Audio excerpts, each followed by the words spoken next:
자, 지수함수 세 번째.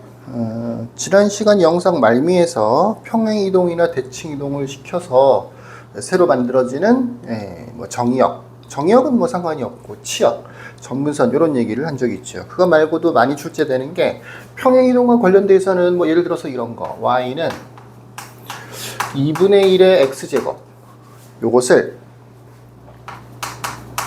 x축 방향으로 1만큼 y축 방향으로 2만큼이라고 할까요? 마이너스 4만큼 평행이동을 시키고 그 다음에 y축에 대하여 대칭이동 그랬더니 y는 a 곱하기 2의 x제곱 플러스 b가 됐다. a, b를 구하세요. 이런 문제 적어온 건데 y는 2분의 1의 x제곱이라는 그래프가 있고 요거를 x축의 방향으로 1만큼 y축의 방향으로 마이너스 4만큼 평행이동을 시켰을 때 평행이동 시키고 y축에 대해서는 대칭이동을 시켰을 때 요게 된다. 그랬을 때 a값, b값을 구하세요. 이런 형태의 문제. 말 그대로 평행이동, 대칭이동을 잘 시켜주면 돼요. 순서를 뒤죽박죽 하면 안 되고 처음부터 x축의 방향으로 1만큼 y축의 방향으로 마이너스 4만큼 그러면 y는 2분의 1에 x 마이너스 1 다음에 마이너스 4 이렇게 되겠죠. 이게 x축의 방향으로 1만큼 y축의 방향으로 마이너스 4만큼 평행이동 시킨 거예요. x 대신에는 뭘 대입했어? x 마이너스 1을 대입했죠. y 대신에는 y 플러스 4를 대입해야 되는데 플러스 4를 이항시켜서 이렇게 마이너스 4를 만들어 준 거예요. 그 다음에 x축과 y축 방향으로 y축에 대해 대칭이동을 시키세요 라고 하면 이 x 대신에 마이너스 x를 대입하는 거지. 그럼 이렇게 돼요. y는 2분의 1에 마이너스 x 마이너스 1 마이너스 1은 상관이 없어. 이 x 대신에만 마이너스 x를 대입해 주면 되는 거야. 마이너스 4 이렇게 되는 거죠. 얘가 바로 얘가 되는 거죠. 근데 모양이 약간 틀리죠. 요거는 2의 x제곱이라고 되어 있고 요거는 2분의 1에 이렇게 되어 있잖아. 일단은 요 2분의 1을 2로 고칠 필요가 있겠지. 그렇지? 이렇게 되는 거야. 2분의 1은 2의 마이너스 1제곱인 거니까 지수법칙을 써서 2의 x 플러스 1 마이너스 4가 되는 거죠. 아직도 조금 차이가 있죠. 여기 보면 그냥 x제곱이라고 되어 있지 여기 플러스 1이 없죠. 또 앞에 a가 붙어 있죠. 그래서 요 2의 x 플러스 1제곱을 2의 x제곱 곱하기 2의 1제곱 요렇게 나누어 쓰는 겁니다. 그래서 최종적으로는 y는 2 곱하기 2의 x제곱 마이너스 4가 되는 거죠. a값, b값을 잘 구했죠. 이거 외에도 뭐 평행이동이나 대칭이동을 시켜서 겹쳐지는 거, 일치하는 거 찾기 이런 형태의 문제도 있는데 요거 직접 풀고 개별적으로 질문을 하도록 하시고 이 평행이동하고는 상관없이 대소를 물어보는 형태의 문제가 또 많이 출제가 돼요. 뭐 예를 들면 이런 겁니다. 2의 0.6제곱 4분의 1 4제곱근 8 누가 제일 크고 누가 제일 작을까요? 이런 걸 물어보는 형태의 문제예요. 이런 형태의 문제는 예전에도 뭐 거듭제곱근 배우면서 했었는데 예를 들어서 이런 거 세제곱근 4와 4제곱근 3 누가 더 클까요? 이런 형태의 문제들이야.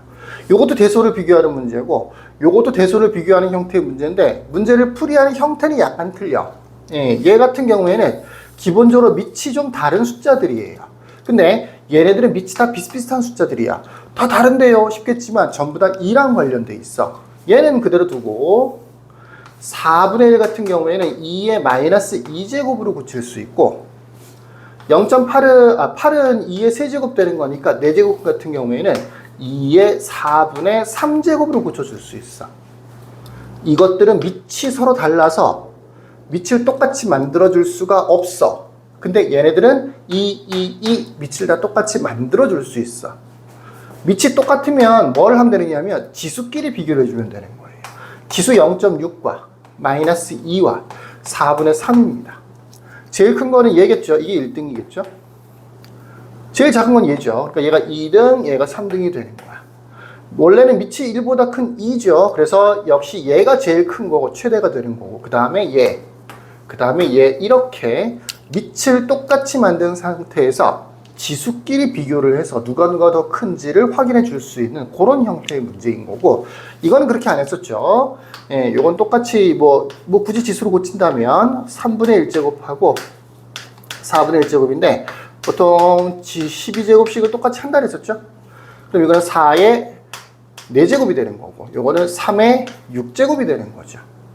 이해되시겠죠? 아니다. 3의 3제곱이 되는 거네요. 얘는 16 곱하기 16이니까 256이 되는 거고요. 요건 27 되는 거니까 터무니없이 얘가 더 크네요. 원래도 얘가 더 크겠죠. 대소를 비교하는 형태가 약간 다른 것 같지? 밑이 같을 때는 지수만 비교해 주면 되는 거야. 지수만 비교해서 누가 더 큰지를 확인해 주면 되는 거야. 근데 이건 안 돼. 예를 들어서 2분의 1의 3제곱과 2분의 1의 4제곱과 2분의 1의 5제곱. 지수만 비교하랬지? 3, 4, 5. 얘가 1등이네. 제일 크네. 그 다음에 얘네. 그 다음에 얘네. 근데 얘는 어때요? 밑이 1보다 작죠? 우리가 첫 번째로 배운 게 그거였었는데, 밑이 1보다 작을 때는 감소함수가 돼요. 이런 식으로요. 이게 예를 들어서 y는 2분의 1의 x제곱의 그래프인 겁니다. 그러니까 3을 대입하고 4를 대입하고 5를 대입해 주면 실제로 5 대입한 게 제일 작아져요. 4 대입한 게 그 다음에 3 대입한 게 제일 작은 3이라는 숫자를 대입한 게 오히려 제일 큰 값이 만들어지는 거야. 여기서처럼 밑이 1보다 클 때는 지수가 큰 게 원래도 큰데, 이건 거꾸로 밑이 1보다 작을 때는 밑이 1보다 작을 때는 지수가 제일 작은 게 오히려 얘가 제일 큰 거야. 이렇게 해요. 그 다음에 이렇게 되는 겁니다. 그러니까 마치 부등호 방향이 바뀌는 효과가 생기죠. 이 내용은 나중에 부등식을 풀이할 때도 많이 활용이 되는 거예요. 밑이 1보다 클 때는 지수가 크면 큰 숫자인 건데, 밑이 1보다 작은 경우에는 지수가 크면 오히려 작은 숫자가 되고, 지수가 작으면 오히려 전체적으로는 큰 숫자가 된다. 마치 분모가 커지는 효과가 생긴다라고 생각하시면 조금 이해하기가 쉬울 수 있을 것 같네요. 자, 요 정도 하고요.